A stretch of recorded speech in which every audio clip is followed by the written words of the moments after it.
Hi friends, class 8 math की new NCERT गणित प्रकाश book के चैप्टर 4 क्वाड्रिलेटरल्स की कंप्लीट चैप्टर सीरीज में आप सभी का स्वागत है।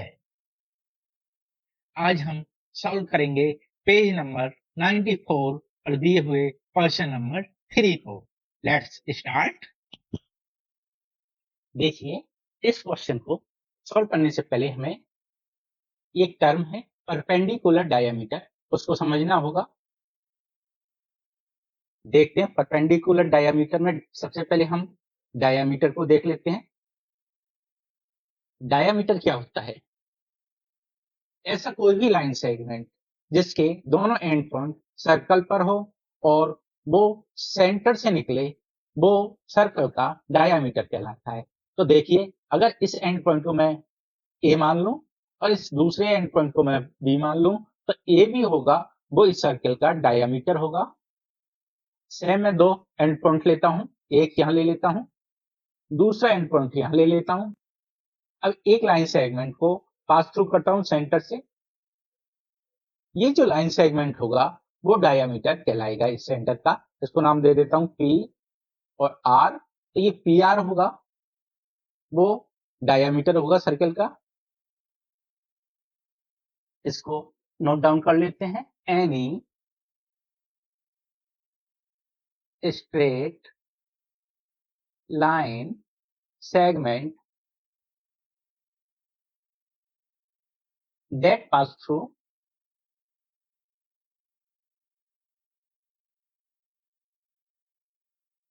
the center and whose end point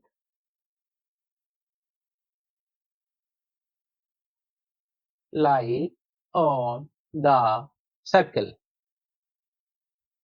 called diameter.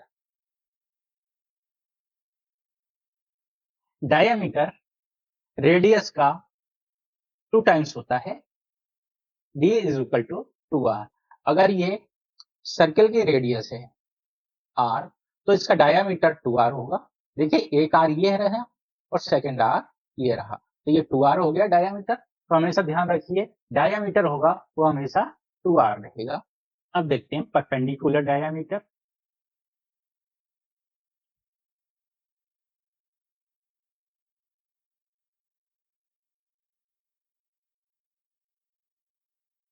देखिए, ये कोई सर्कल है, तो इस सर्कल में दो डायमीटर ऐसे होंगे जो एक दूसरे को इंटरसेक्ट करेंगे 90 डिग्री पर। सपोज कीजिए, एक ये है और एक ये है, तो ये परपेंडिकुलर हमेशा एक दूसरे को इंटरसेक्ट करेंगे 90 डिग्री पर। और सर्कल में दो परपेंडिकुलर डायमीटर होते हैं, एक वाला ये और सेकंड वाला ये। अगर मैं इसको नाम दे दूं ए बी एंड ये पी आर, तो ए बी और पी आर दो परपेंडिकुलर डायमीटर हैं जो एक दूसरे को इंटरसेक्ट करेंगे 90 डिग्री यानी राइट एंगल पर। समझ में आया? परपेंडिकुलर डायमीटर लिख लेते हैं। Diameter that intersect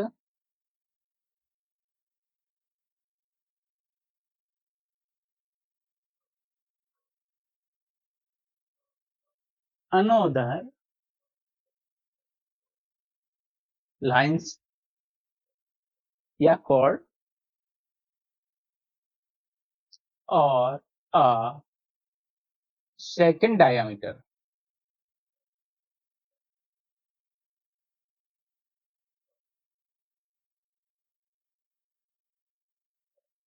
at right angle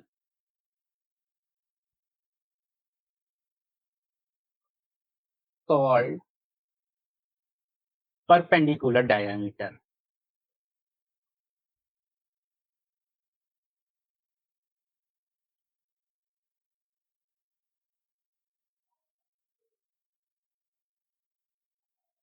इस क्वेश्चन को सॉल्व करने के लिए सबसे पहले हम आर रेडियस का एक सर्कल कंस्ट्रक्ट करते हैं।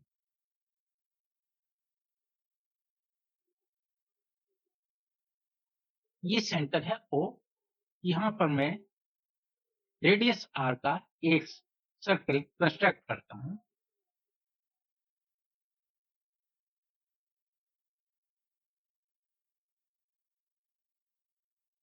सेंटर O हो गया, ये सर्कल की रेडियस है R।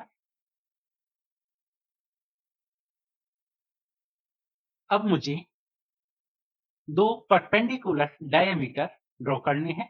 परपेंडिकुलर डायमीटर हम पहले ही देख चुके हैं, एक दूसरे को राइट एंगल पर इंटरसेक्ट करेंगे, और डायमीटर है वो हमेशा सेंटर से पास थ्रू होगा। मैं एक डायमीटर ले लेता हूं,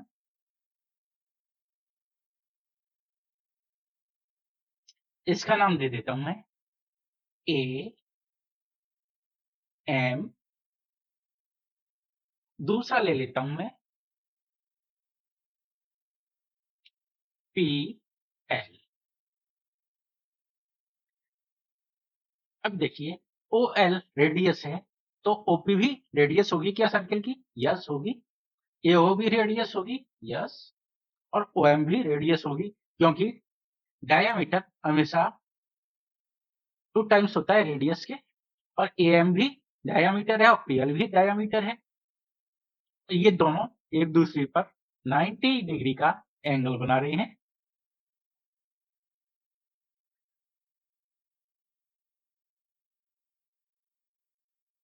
अब मैं ए को पी से ज्वाइन कर देता हूं,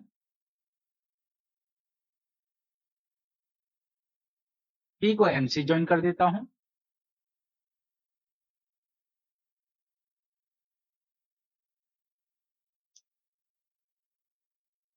एम को एल से ज्वाइन कर देता हूं, और ए को एल से ज्वाइन कर देता हूं।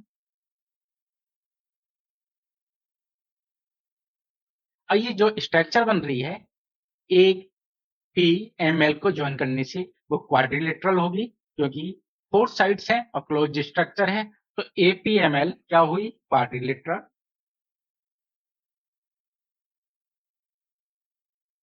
Structure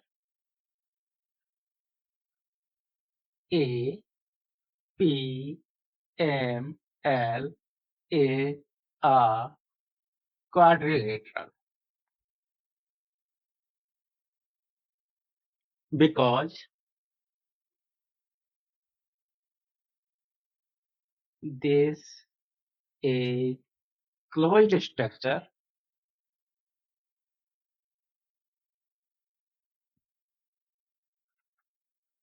having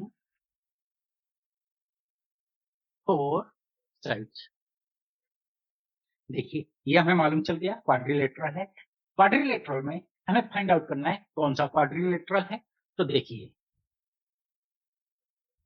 type of quadrilateral find out करने के लिए हम कुछ और ऑब्जर्वेशन करते हैं। देखिए ओ पी इक्वल है ओ एल के, ओ एल इक्वल होगा एओ के, और एओ इक्वल है ओ एम के। इन सभी की लेंथ है आर।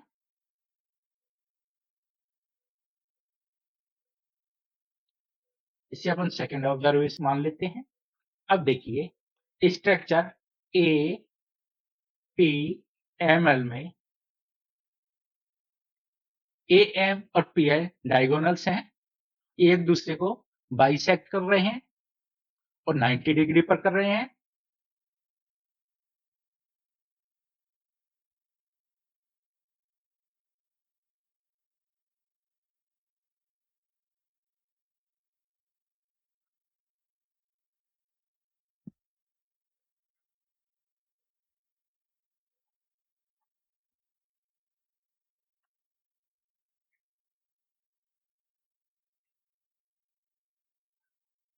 ये हमारी थर्ड ऑब्जर्वेशन हो गई।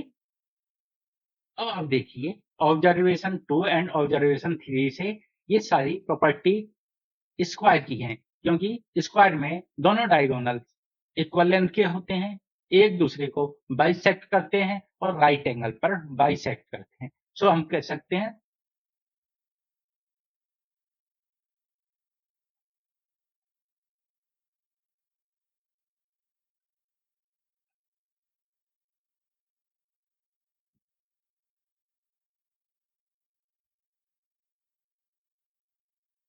So we can say observation 2 and 3 are the properties of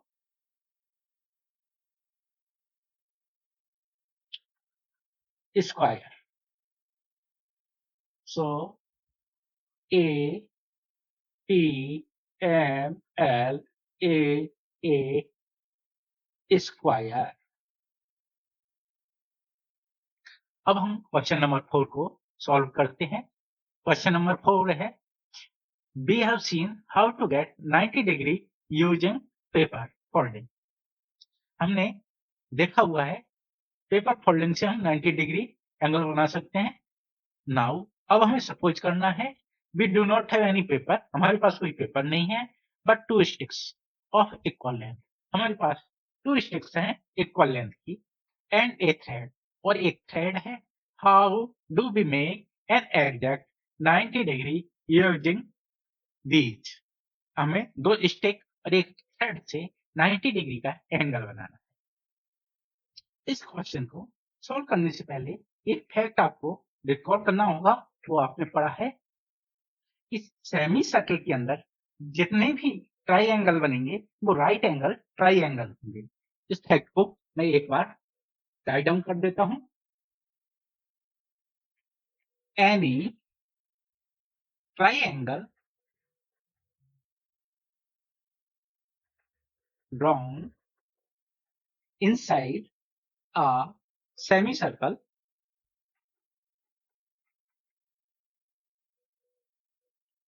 is always a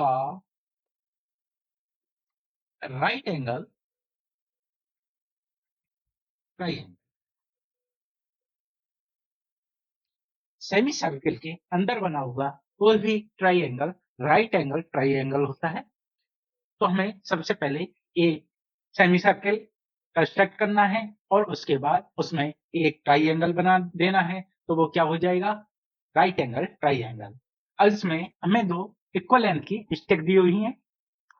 एक स्टिक है ये वाली, जिसको नाम दे देता हूं मैं, ये है ए बी।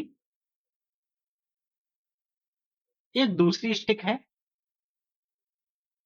सेम लेंथ की, इसको नाम दे देता हूं मैं बी ओ।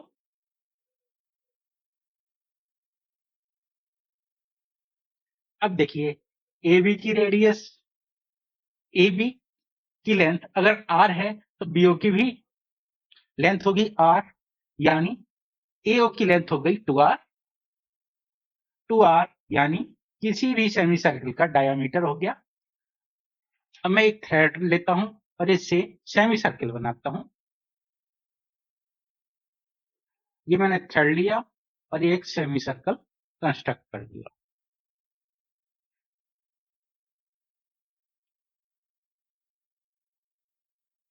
ये क्या है? थ्रेड।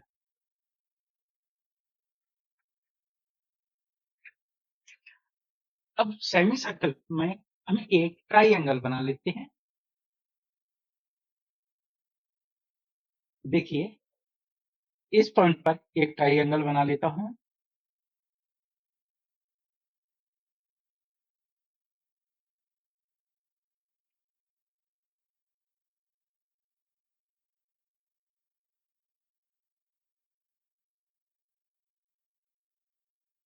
इस ये जो एसीओ ट्राइएंगल होगा वो क्या होगा? राइट एंगल ट्राइएंगल होगा। राइट डाउन कर लेते हैं हमने क्या क्या किया।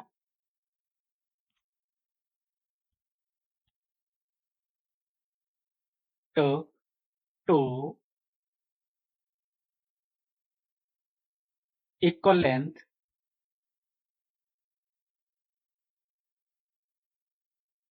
sticks and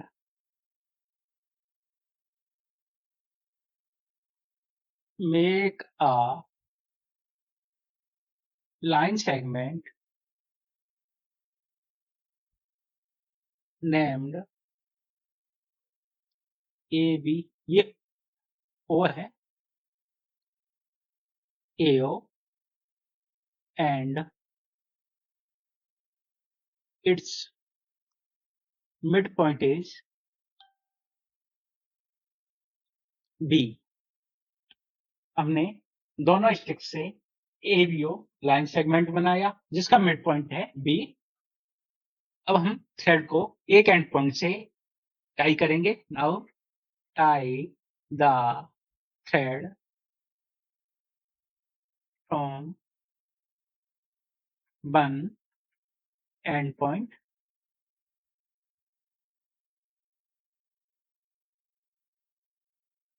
and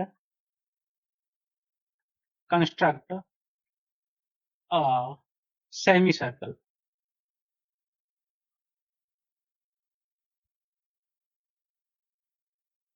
अब सेमी सर्कल बनाने के बाद हमें सेमी सर्कल पर कोई एक पॉइंट चूज करना है जिसका नाम सी दे देते हैं। Pick any point C on semi circle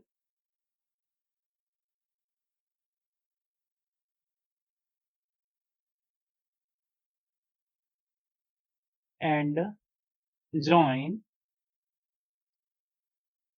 A to C, C to O and A to O।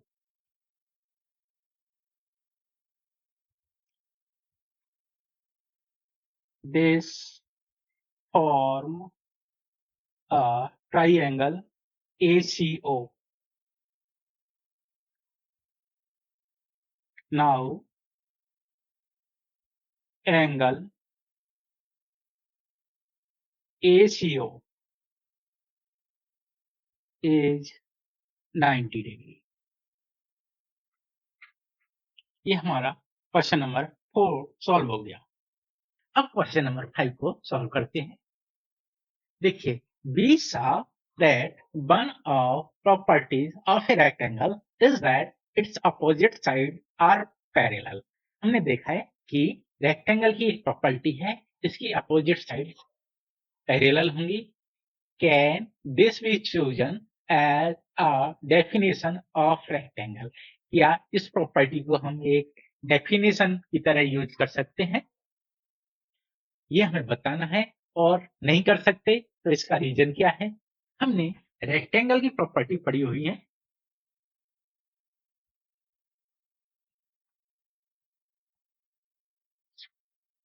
पहली है अपोजिट साइड आर इक्वल।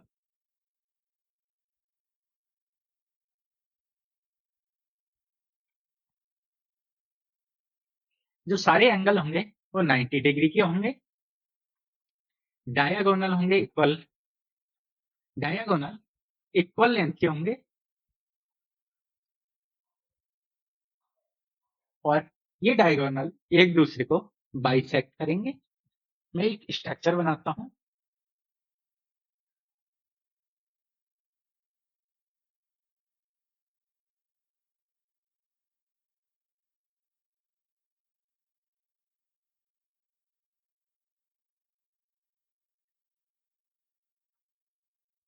मैंने एक स्ट्रक्चर बनाई ABCD।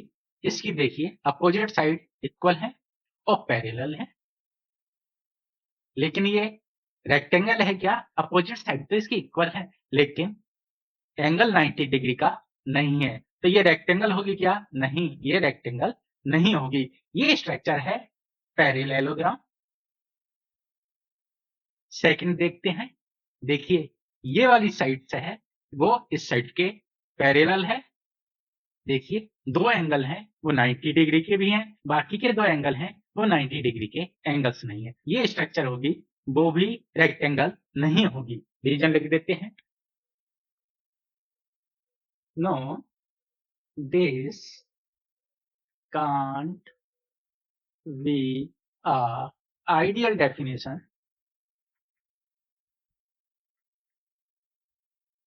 of rectangle।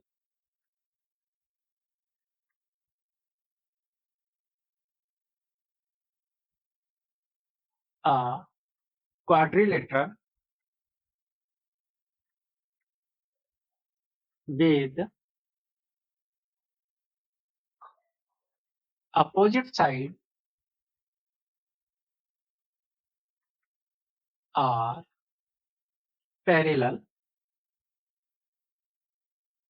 and equal is a parallelogram.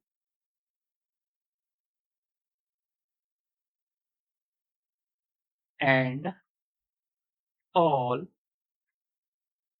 parallelogram are not rectangle.